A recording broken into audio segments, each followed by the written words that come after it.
3,500 miles from Moscow, Vladimir Putin flew to Russia's far east today, visiting a space center with his closest ally, the Belarusian leader Alexander Lukashenko. Here he defended his country's actions in Ukraine. We are helping, he said, saving people on one hand and on the other taking measures to provide security for Russia itself. It's obvious we didn't have any other choice. This is the right decision. And, he said, peace talks had reached a dead end. His visit marks the anniversary of Russia sending the first man into space. Mr. Putin, ever proud of the Soviet Union, said they'd done that despite Western sanctions.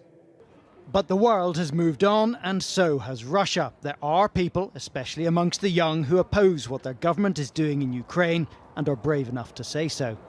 It violates all norms of international law, and I'm totally against it. Are you worried about what speaking out like this might mean for you? But I was afraid for too long, and I think now we should speak up, Russians, because we somehow isolated in the world, and I think the world should know that there are many Russians who are against this.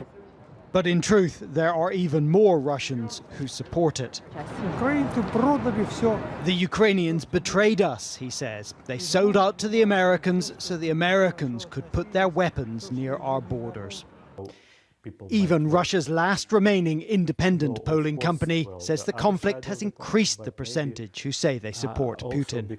October last year it was about 63, something like this. So already with the escalation started, the rating was going up.